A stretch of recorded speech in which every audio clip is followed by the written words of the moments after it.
Hi friends, welcome to కీర్తి వంటిల్లు. ఈరోజు వీడియోలో ఎటువంటి మసాలాలు లేకుండా గుత్తి వంకాయ కూర చిక్కటి గ్రేవీతో ఎలా ప్రిపేర్ చేసుకోవాలో చేసి చూపిస్తాను, చూసేయండి. ముందుగా మీడియం సైజు వంకాయలను అరకిలో తీసుకొని పైన తొడిమెలను సగం వరకు కట్ చేసుకోవాలి.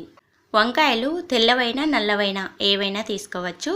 ఇప్పుడు ఒక బౌల్లోనికి నీళ్లు వేసుకొని అర టీ స్పూన్ ఉప్పు వేసుకోవాలి. వంకాయలకు 4 భాగాలుగా ఇలా ఘాట్లు పెట్టుకొని ఉప్పు నీళ్ళల్లో వేసుకోవాలి. వంకాయల్ని ఇలా కట్ చేసుకున్న తర్వాత ఒకసారి లోపల చూసుకోండి, పురుగులు పుచ్చులు ఉంటాయి. చూసుకొని జాగ్రత్తగా కట్ చేసుకొని పెట్టుకోండి. వంకాయల్ని ఇలా కట్ చేసుకొని ఉప్పు నీళ్ళలో వేసుకుంటే వంకాయ లోపల భాగము నల్లగా కలర్ మారకుండా ఉంటుంది. ఇప్పుడు ఒక మిక్సీ జార్లోనికి 2 పెద్ద సైజు ఉల్లిపాయలను ఇలా ముక్కలుగా కట్ చేసుకొని వేసుకోండి. అలాగే ఒక 20 వెల్లుల్లి రెబ్బల్ని పొట్టు తీసుకొని వేసుకోండి. 4 పెద్ద సైజు టమోటాలు ఎర్రగా ఉండేటివి తీసుకొని ఇలా ముక్కలుగా కట్ చేసుకొని వేసుకోండి. ఇప్పుడు వీటన్నిటిని మెత్తని పేస్ట్లా గ్రైండ్ చేసుకొని పెట్టుకోవాలి. చూడండి, ఈ విధంగా బాగా మెత్తగా గ్రైండ్ చేసుకొని పక్కకు పెట్టుకోండి. తర్వాత స్టవ్ ఆన్ చేసుకొని కడాయి పెట్టుకొని 3 టేబుల్ స్పూన్లు నూనె వేసుకోవాలి. నూనె కొద్దిగా వేడైన తర్వాత ముందుగా కట్ చేసి నీళ్ళలో వేసి పెట్టుకున్న వంకాయలను వేసుకోవాలి.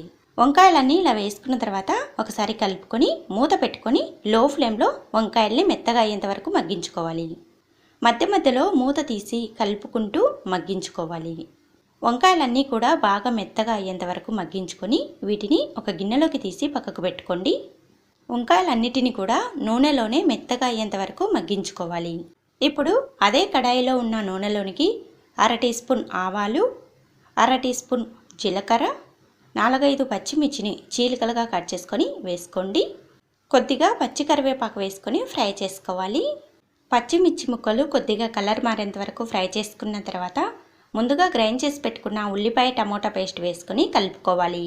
ఇలా ఆయిల్లో బాగా కలిసేలా కలుపుకున్న తర్వాత 1/2 టీ స్పూన్ పసుపు, 2 టీ స్పూన్లు కారము, 1 టీ స్పూన్ ఉప్పు వేసుకొని కలుపుకోవాలి. ఉప్పు కారం మీ టేస్ట్ని బట్టి చూసుకొని వేసుకోండి. ఇప్పుడు బాగా కలుపుకొని దీనిపై మూత పెట్టుకొని లో ఫ్లేమ్లో 5 నిమిషాలు ఉడికించుకోవాలి. 5 నిమిషాల పాటు ఇలా ఉడికించుకోవడం వలన గ్రేవీలో ఆయిల్ పైకి తేలి గ్రేవీ పచ్చివాసన లేకుండా బాగా ఉడుకుతుంది. 5 నిమిషాల తర్వాత మూత తీసుకొని ఒకసారి కలుపుకొని ముందుగా నూనెలో ఫ్రై చేసి పెట్టుకున్న వంకాయలను వేసుకోవాలి. ఇలా వంకాయలన్నీ వేసుకున్న తర్వాత స్లోగా కలుపుకోవాలి. ఇలా స్లోగా కలుపుకున్న తర్వాత 1 టీ స్పూన్ ధనియాల పొడి వేసుకొని మళ్ళీ ఒకసారి మొత్తం బాగా కలిసేలా కలుపుకోండి. ఇలా కలుపుకున్నప్పుడు వంకాయ ముక్కలు విరిగిపోకుండా స్లోగా కలుపుకోండి. ఇలా మొత్తం బాగా కలుపుకున్న తర్వాత మూత పెట్టుకొని ఒక 2 నిమిషాలు లో ఫ్లేమ్లో బాగా ఉడికించుకోండి. 2 నిమిషాల తర్వాత మూత తీసి చూస్తే మనకి గుత్తి వంకాయ కూర చిక్కటి గ్రేవీతో రెడీ అయిపోతుంది. ఇప్పుడు ఒకసారి స్లోగా కలుపుకొని సన్నగా కట్ చేసిన కొత్తిమీర చల్లుకొని స్టవ్ ఆఫ్ చేసుకోవాలి. అన్నం, చపాతీ, రోటీ, బిర్యానీలోనికి చాలా రుచిగా ఉండే గుత్తి వంకాయ కూర రెడీ అయిపోయింది.